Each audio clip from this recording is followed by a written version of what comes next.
Oui, bonjour. Petite présentation rapide. Là, c'est 6 panneaux solaires de 500 watts, donc 3000 watts. Il y a 3 micro-onduleurs EZ1, 960 watts chacun. Et voilà, je suis content. J'ai battu 3 records hier ou avant-hier. J'ai battu le record de production en fabriquant 4,03 €.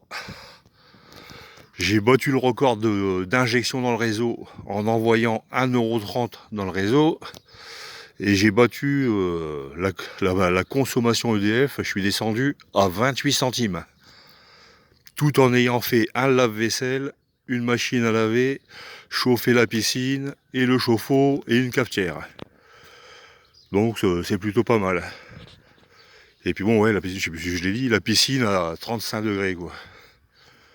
Donc c'est bien. Bon, il manque encore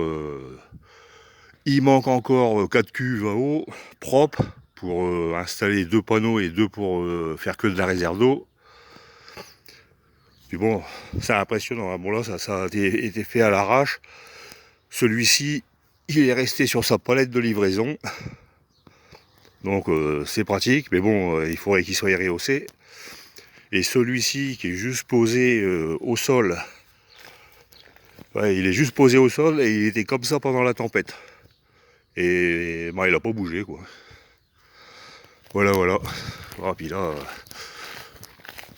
tant qu'ils seront pas bien ajustés, les panneaux, il y aura toujours des petits problèmes. Parce que je sais pas si ça se voit sur la vidéo, mais là, j'ai de l'ombre sur le panneau de gauche. Ça n'a pas énormément d'incidence, mais bon, c'est toujours dommage, quoi. Mais bon, chaque panneau est indépendant, donc même s'il y en a un qui est complètement caché, tous les autres, ils fonctionnent normalement. Et même par temps de brouillard, quand il n'y a pas du tout de soleil, avec les 6 panneaux, je tourne quand même dans les 600 watts, quoi. Et là, normalement, en général, autour des 8h10, je suis dans les entre 400 et 600 watts. Je fais des petites pointes vers 14, 15, 16h à 2005, 2008. Bon, j'ai déjà tapé une fois 3000, mais bon, ça m'est arrivé qu'une fois. Donc voilà, mon conseil, je vous conseille de faire une petite installation comme ça. Bon là, il y a 6 panneaux, mais parce que je chauffe à l'électrique, j'ai la piscine, j'ai quand même pas mal de trucs. Mais l'idéal, c'est 2 panneaux, quoi. C'est 2 panneaux, ça fait une bonne production.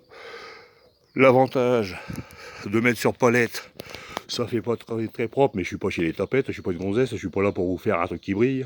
Moi, tout ce que je veux, c'est que ça soit efficace. À peu près propre, mais surtout efficace. Donc, pour les mauvaises langues qui disent que ça fait crado, je le vois bien et j'en ai rien à cirer, quoi. Voilà. Je vais pas respirer. Et puis derrière, j'ai commencé à peindre en blanc, mais bon, à 130, 140 € le bidon, bon, pour l'instant, ça attendra pour finir, quoi. Enfin, sinon, le panneau solaire, 90 €. Un micro-onduleur par 2 panneaux, c'est 240 €. Un support de panneau solaire, c'est 85 €. Puis bon, c'est tout ce que vous avez besoin, hein, quoi. Et là, bon, quand on achète de la merde, on a de la merde. Vous voyez, ce genre de fixation là, c'est des vrais caoutchoucs, c'est le genre de fixation qu'il faut surtout pas acheter. Ça, c'est de la merde. Là, c'est plus ça, j'ai payé ça 85 €, c'est quand même autre chose. C'est super solide, c'est super costaud. Bon, l'inconvénient, c'est que c'est réglable de 25 degrés à 35 degrés. Et que normalement, l'hiver, il faudrait être plus dans les 50 à 60 degrés, quoi. Mais bon, je verrai le problème à ce moment-là. Je mettrai des calages sur les cuves pour les incliner plus. Voilà. Voilà. Bon.